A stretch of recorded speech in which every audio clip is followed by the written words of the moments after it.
할렐루야. 네. 이 시간 사랑을 온전히 이루셨다라는 제목으로 하나님 말씀을 전하겠습니다. 사도 요한은 하나님에 대해서 다음과 같이 정의합니다. 요한일서 4장 8절 말씀을 보면 사랑하지 아니하는 자는 하나님을 알지 못하니 나니 이는 하나님은 사랑이심이라. 사도 요한은 하나님에 대해서 다른 것을 말씀하고 있지 않습니다. 하나님은 어떠한 분이시다? 사랑이시다. 하나님은 사랑이시다. 왜냐하면 이 세상을 창조하심에 있어서도 하나님은 무엇으로 창조하셨습니까? 사랑 가운데 창조하셨습니다. 우리 인간을 창조하실 때도 사랑 가운데 창조하셨고 우리를 구원하심에 있어서도 우리를 사랑하신 가운데 구원하셨습니다. 무엇보다 우리를 구별되게 선택하시고 우리를 구원하시고자 뜻을 정하심에 있어서도 그 모든 것이 하나님의 사랑에 의해서 이루어진 일입니다. 믿습니까? 그래서 하나님의 사랑은 영원 전부터 시작되었고 영원토록 이어지는 하나님의 사랑입니다. 하나님의 사랑은 시작과 끝이 없는 겁니다. 영원한 하나님의 사랑입니다. 그래서 모든 것이 하나님의 사랑에 기초하기에 하나님은 사랑이시다라고 사도 요한은 정의를 했던 겁니다. 사랑하는 성도 여러분, 우리가 이 사실을 믿는다면 우리가 하나님으로부터 받은 이 사랑에 합당하게 우리 또한 하나님을 사랑함이 당연하다는 것을 믿을 수 있기를 간절히 소망합니다. 그래서 사도 요한은 하나님을 사랑하지 않는 사람은 하나님을 알지 못하고 반대로 진정으로 하나님을 사랑하는 사람은 구원받은 하나님의 자녀됨을 증거하는 삶이다라고 우리에게 전했던 겁니다. 하나님께서는 우리를 사랑하시되 영원 전부터 영원토록 사랑하십니다. 그리고 하나님께서는 그 사랑을 우리에게 끊임없이 영원토록 공급해 주십니다. 영원토록 그 사랑 안에 거하게 하십니다. 그리고 무엇보다 이 사랑을 값없는 은혜의 선물로 베풀으신 하나님이십니다. 그래서 우리 모두는 하나님의 사랑에 비친 존재들이요. 이 사실을 믿는 하나님의 자녀라면 우리가 하나님을 사랑하고 또한 그 사랑을 우리의 삶으로 실천함이 마땅한 줄 믿습니다. 저와 여러분들의 삶이 하나님 사랑과 이웃 사랑, 정말 하나님께서 우리에게 베푸신 사랑으로 그 사랑을 실천함으로써 하나님께 영광을 드리고 또 하나님의 사랑의 통로로 쓰임 받는 거룩한 믿음의 삶이 될 수 있기를 축복합니다. 그래서 요한일서 4장 12절 말씀에 다음과 같이 전합니다. 어느 때나 하나님을 본 사람이 없으되 만일 우리가 서로 사랑하면 하나님이 우리 안에 거하시고 그의 사랑이 우리 안에 온전히 이루어지니라. 다시 말해 우리가 진정으로 하나님 사랑을 받은 하나님의 자녀라면 그 사랑을 당연하게 실천하게 되어 있고 우리의 삶을 통해서 하나님의 사랑이 어, 증거되고 그 사랑이 실천되어짐으로써 하나님의 사랑이 우리 안에서 어떻게 된다? 온전히 이루어진다. 여기서 온전히 이루어진다는 것은 바로 하나님 사랑에 합당한 열매 맺는 삶이 됨을 뜻하는 겁니다. 우리가 하나님의 사랑을 실천함으로써 그 사랑을 아낌없이 나누고 베푸고 또한 그 사랑으로 하나님을 사랑함으로써 어떠한 열매를 맺게 됩니까? 먼저는 하나님의 뜻이 우리를 통해 이 땅 가운데 이루시는 열매입니다. 모든 성도를 향한 하나님께서 구원하신 모든 믿음의 사람을 향한 하나님의 계획과 뜻이 있습니다. 그것은 하나님께서 우리를 구별되게 선택하신 그 창세전에 이미 정해 놓으신 하나님의 그 계획과 뜻입니다. 그럼 하나님께서는 그 계획과 심을 따라 우리를 통해 이루시고자 하시는 뜻을 반드시 이 땅 가운데 이루시는 하나님이십니다. 이 사실을 믿으시기를 소망합니다. 근데 그러한 하나님의 뜻이 이제 우리가 하나님을 사랑하고 그 사랑을 실천하는 순종의 삶을 통해 이 땅 가운데 이루어진다는 겁니다.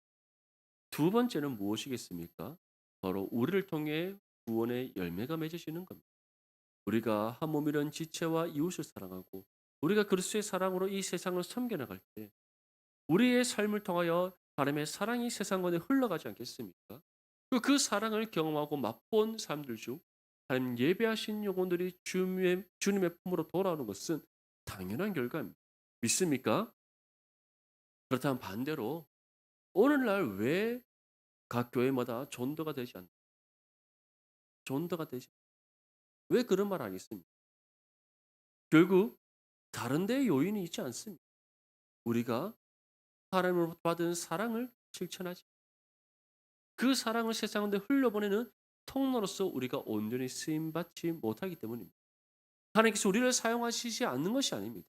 우리가 그 사랑을 실천하지 않을 뿐이 그래서 우리 모든 성도님들은 정말 하나님의 사랑을 온전히 실천하여서 구원의 통로로서 쓰임받을 수 있기를 소망합니다. 중요한 것은 우리가 그 사랑을 실천함에 있어서 어떠한 대가를 바라서는 안 됩니다. 내가 너를 사랑했으니 너도 나를 사랑해 달라. 예, 그 사랑 안 해줘도 우리는 그 사랑을 베풀어야 됩니다. 아멘.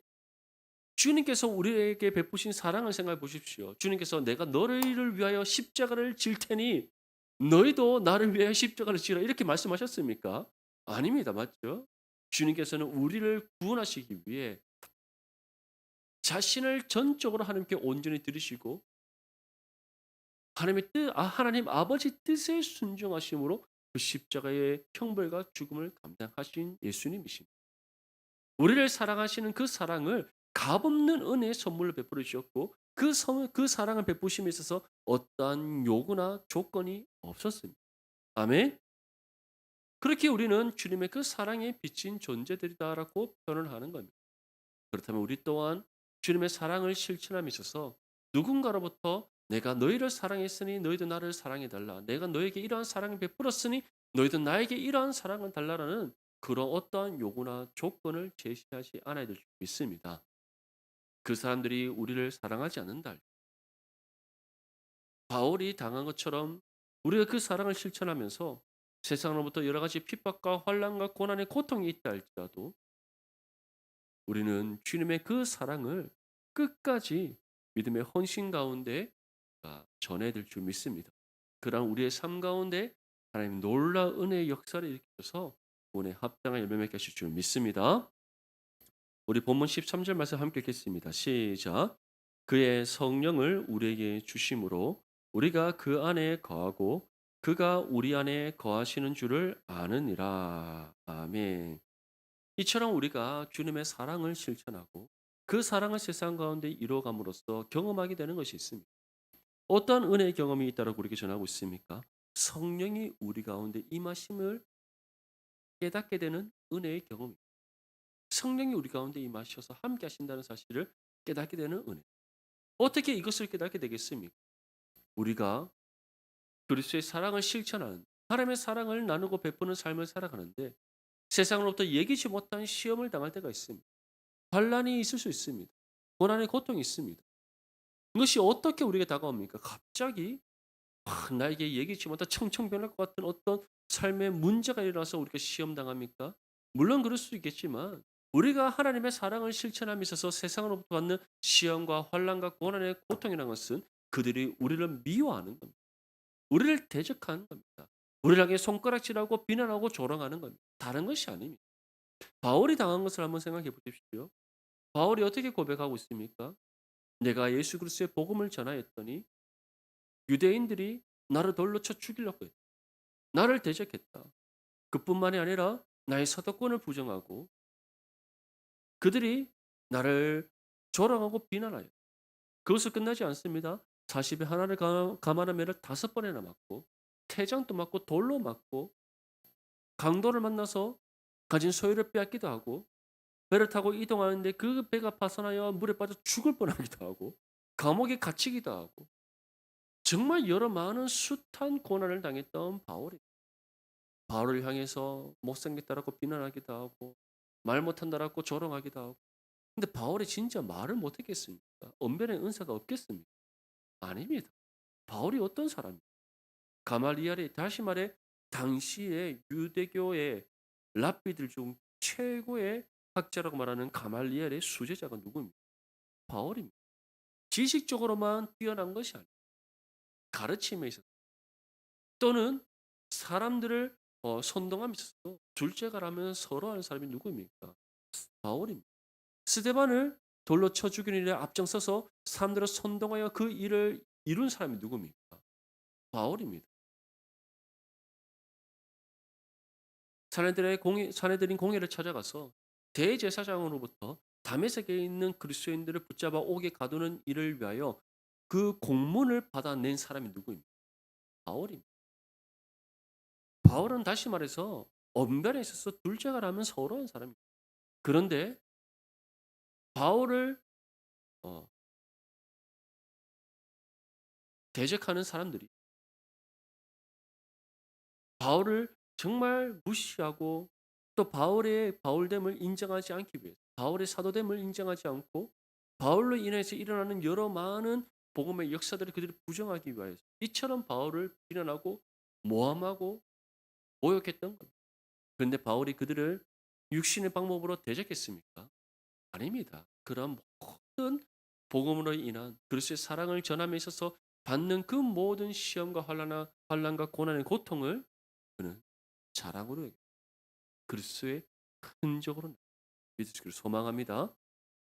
이처럼 우리 또한 세상 가운데 하나님의 사랑을 실천하며 살아갈 때 세상으로부터 어리석고 미련하다 손가락질 받을 수도 있고 또 우리가 불이익 당할 수도 있고 또 다른 사람들이 믿지 않는 사람들로 인하여서 우리가 미워함을 당할 수도 있고 여러 많은 어려움들이 있을 수 있습니다.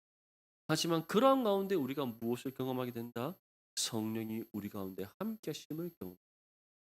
왜냐하면 그 모든 환난과 고난 속에서 우리를 지키시는 성령이시기 때문이죠. 믿습니다. 또한 그 모든 시험과 환난과 고난을 뛰어넘어 하나님의 뜻과 구원의 역사를 우리를 통해 이루시는 성령이시기 때문이죠. 믿습니다. 바울을 대적하는 수많은 사람이 있었을지라도 하나님께서는 바울을 통하여 구원의 역사를 이루셨습니다. 수많은 교회를 세우셨습니다. 바울을 조롱하고 비난하던 그들을 부끄럽게 하셨습니다. 세상적으로 연약해 보이는 그 바울을 들어 사용하셔서 강하게 하셨고 세상에서 부끄럽게 보이는 그 바울을 들어 사용하셔서 자랑스럽게 자랑으로 여기게 하신 하나님이십니다. 믿습니까? 그러한 은혜를 바울이 경험함으로써 우리에게 무엇을 권면했습니까? 언제나 말씀과 기도로 깨어 있고 성령으로 충만함을 입어라라고 우리에게 권면했다. 사도 요한 또한 마찬가지입니다. 이처럼 우리가 하나님의 사랑을 실천하고 우리를 통해 하나님의 사랑이 이루어질 세상 가운데 이루어질 때 성령이 우리와 함께 하시고 또 성령이 우리의 삶을 주장하시고 다스리심에 대한 그 은혜를 경험하고 깨닫게 됨을 말씀하고 있는 겁니다. 사랑하는 성도 여러분, 정말 어떠한 상황 속에서든지 주님의 사랑을 실천하는 삶을 온전히 살아갈 수 있기를 바랍니다. 이를 통해 하나님의 사랑이 우리의 삶을 통해 이 땅 가운데 이루어지기를 하는 소망합니다. 그리고 우리와 함께 하시는 성령을 경험하시고 그 성령을 온전히 의지하며 성령이 함께 하시는 가운데 날마다 믿음으로 승리할 수 있기를 주님의 이름으로 축복합니다. 우리 14절과 15절 말씀 함께 읽겠습니다. 시작. 아버지가 아들을 세상의 구주로 보내신 것을 우리가 보았고 또 증언하노니 누구든지 예수를 하나님의 아들이라 시인하면 하나님이 그의 안에 거하시고 그도 하나님 안에 거하느니라. 아멘. 이어서 사도 요한은 우리에게 다음과 같이 전합니다. 아버지가 아들을 세상의 구주로 보내신 것을 우리가 보았고 또 증언하노니 하나님 아버지께서 우리 주 예수 그리스도를 세상 안에 보내셨습니다. 이에 대해서 요한복음 3장 16절 말씀을 어떻게 우리에게 전합니까? 하나님이 세상을 이처럼 사랑하사 독생자를 주셨다라고 전하고 있습니다. 다시 말해 예수님을 이 땅 가운데 보내신 것, 예수님께서 말씀이 육신이 되어 이 땅 가운데 오심이 우리 이 세상을 향한 하나님 사랑의 증거였던 것. 하나님께서 이처럼 우리를 사랑하셨습니다. 독생자를 아낌없이 내어주시기를 사랑하셨습니다. 그렇다면 하나님께서 우리를 사랑하신 이유가 무엇입니까? 우리를 구원하시기, 하나님 자녀 되게 하시기 위해 우리를 사랑하셨고 그 사랑한 가운데 하나님의 독생자 예수 그리스도를 세상에 보내셨습니다. 근데 하나님께서는 단순히 우리를 구원하시고자 하나님 자녀 삼으시고자 사랑하신 것입니까? 아닙니다. 그것은 단 하나의 이유와 목적일 뿐이고 하나님께서 우리를 사랑하신 이유는 그것이 무엇이기 때문에 하나님 뜻이었기 때문임을 믿으시길 소망합니다. 그래서 하나님께서 우리를 사랑하실 때 언제부터 사랑하셨습니까? 영원 전부터 사랑하신 하나님입니다. 그리고 우리를 구원하실 때만 사랑하신 것 또한 아닙니다. 언제까지 사랑하십니까? 영원토록 사랑하시는 하나님이십니다. 믿습니까? 이것이 바로 하나님께서 우리에게 베풀어 주신 사랑입니다. 이처럼 하나님께서는 우리를 향한 그 사랑을 독생자를 이 땅 가운데 보내심으로써 증가하셨습니다. 그렇다면 우리 주 예수 그리스도께서는 우리를 향한 사랑을 어떻게 증거해 보셨습니까? 바로 자신을 하나님 앞에 거룩한 화목 제물로 드리시는 그 십자가의 형벌과 죽음을 감당하시는 것으로 우리에게 증거해 보이셨습니다. 예수님께서는 우리 개인의 죄뿐만 아니라 무슨 죄를 짊으시고 세상의 모든 죄를 짊으시고 아멘. 단순히 나 하나 살리고자 물론 우리 생명이 얼마나 귀합니까? 나 하나 살리고자 예수님께서 그 십자가를 지신 것이 아니라 나뿐만 아니라 하나님께서 우리 주 예수 그리스도께 맡긴 모든 영혼을 다 구원하시기 위해 더 나아가서는 이 땅을 이 세상 가운데 하나님의 나라를 완성하시기 위해 세상의 모든 죄를 짊어지시고 십자가 죽음을 감당하신 예수님이십니다. 이것을 오직 누구만이 감당할 수 있습니까? 완전한 하나님이시며 죄 없는 완전한 사람의 몸으로 이 땅에 오신 하나님의 독생자 예수님밖에 감당할 수 없는 일이었습니다. 그런데 주님께서는 이 사랑을 태초부터 우리에게 베풀어 주셨고 영원토록 베풀어 주신 우리로 하여금 그 사랑 안에 거하게 하시는 은혜를 베풀어 주셨습니다. 그리고 이 은혜를 어떻게 주셨다? 값없는 은혜의 선물로 주셨다. 믿습니까? 그래서 이 사랑을 받은 진정한 하나님의 자녀라면 우리의 입술에서 어떤 고백이 나와야 된다는 것을 우리에게 말씀하고 있습니까? 누구든지 예수를 누구의 아들이라? 하나님의 아들이라 시인하. 예수 그리스도를 향한 분명한 신앙의 고백이 우리의 입술로 나오게 되어 있다는 겁니다. 우리가 사도신경을 고백합니다. 전능하사 천지를 만드신 하나님의 아버지를 내가 믿사오며 우리 주 예수 그리스도를 믿사오니 그러면서 이어지는 내용이 무엇입니까? 예수님의 성육신, 십자가의 죽음, 부활에 관한 신앙의 고백이 나오는 겁니다. 이것이 무엇을 의미합니까? 이 땅 가운데 말씀이 육신이 되어 오신 예수 그리스도, 그가 진정한 하나님의 아들이시다. 또한 유일한 우리의 구원자시다. 그에 대한 고백이지 않습니다. 사랑하는 성도 여러분, 정말 이 신앙의 고백이 하나님께 온전히 들어지는 저와 여러분들의 수 있기를 간절히 소망합니다.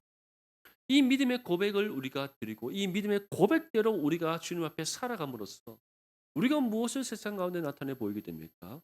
하나님이 우리 안에 거하시고 우리가 누구 안에 거하는 것? 하나님 안에 거하는 것.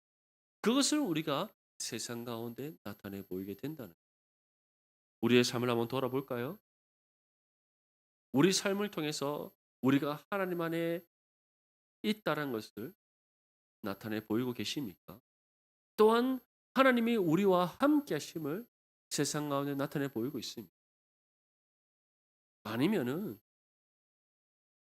살다 보니 그런 거 잘 모르겠고 입에 풀칠하며 살기도 바빠 죽겠습니다라고 우리가 그렇게 말하는 형편은 아닙니다.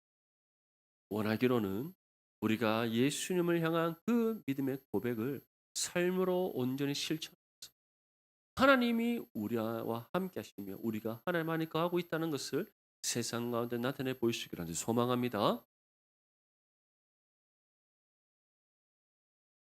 오늘날 우리 한국 교회가 쭉쭉 힘을 잃어간다라고 다들 말을 하고 있습니다. 전체적인 평가로 보면 한국 교회가 지금 영적으로 쇠퇴하고 있다는 것은 눈으로 보여주는 결과입니다. 한때 90년대 후반 한국 교회의 최고의 전성기 기독교인이 약 1200만 명이라고 했어요. 그래서 조금만 더 우리가 힘을 쓰고 전도에 더욱더 헌신하면은 대한민국 전체 인구의 약 30% 이상이 그리스도인이 된다라고 말했습니다. 그때 당시 우리 대한민국 전체 인구가 4,500만이었습니다. 1,200만에서 조금 더 성장해서 1,500만이 되면은 약 3분의 1이 그리스도인이 되는 겁니다.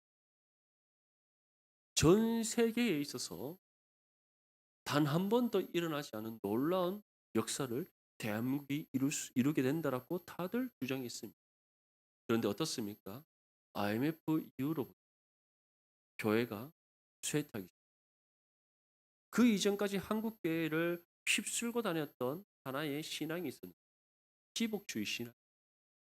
예수 잘 믿고 교회 잘 섬기고 목회자에게 충성하면 무엇을 받는다? 복 받는다. 성경이 그런 말씀을 우리에게 전한 적이 있습니다. 한 번도 없습니다. 성경 66권 전체 다 살펴보십시오.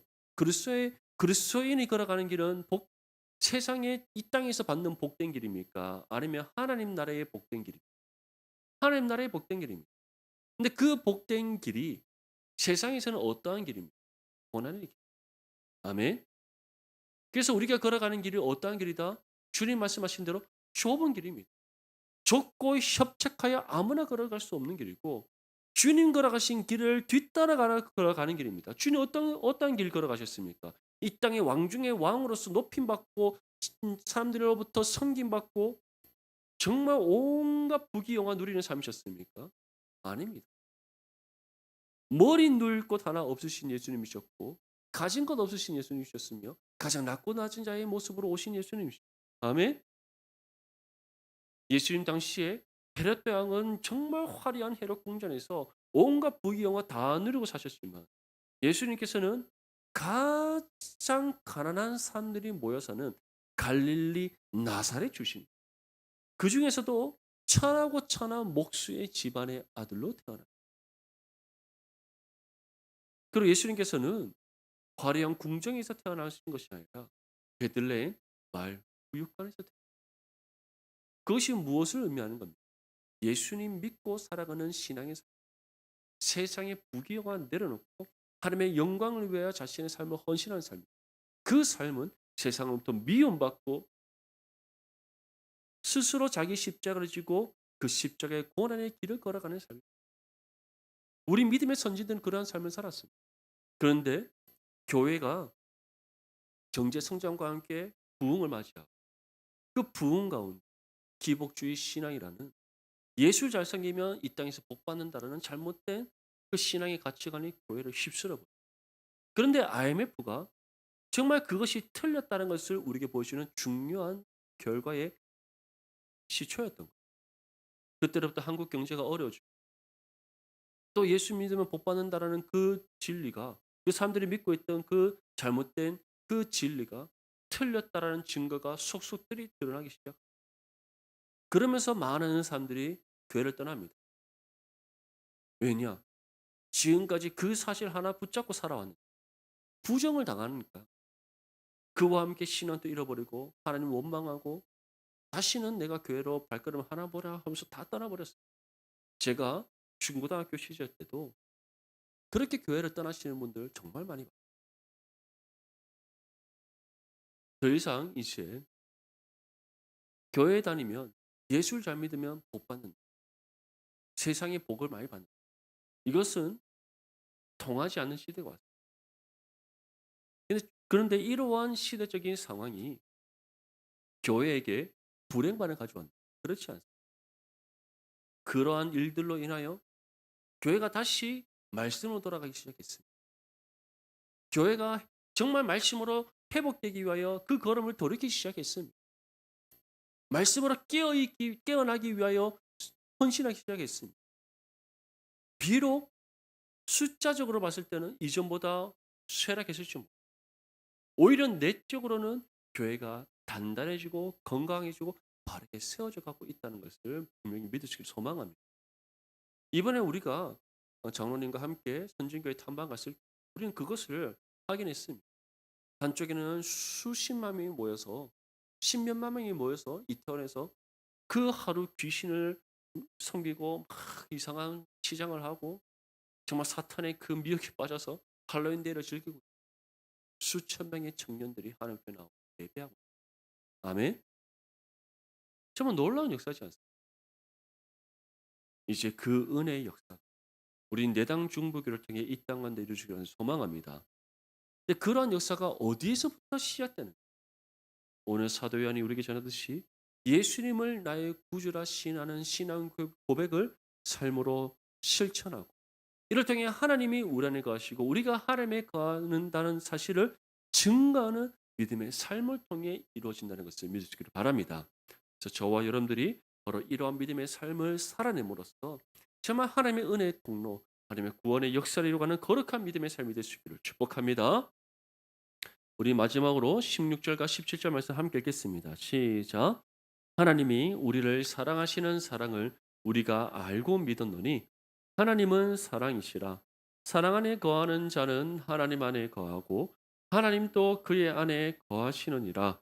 이로써 사랑이 우리에게 온전히 이루어진 것은 우리로 심판 날에 담대함을 가지게 하려 함이니 주께서 그러하신 것 같이 우리도 이 세상에서 그러하니라.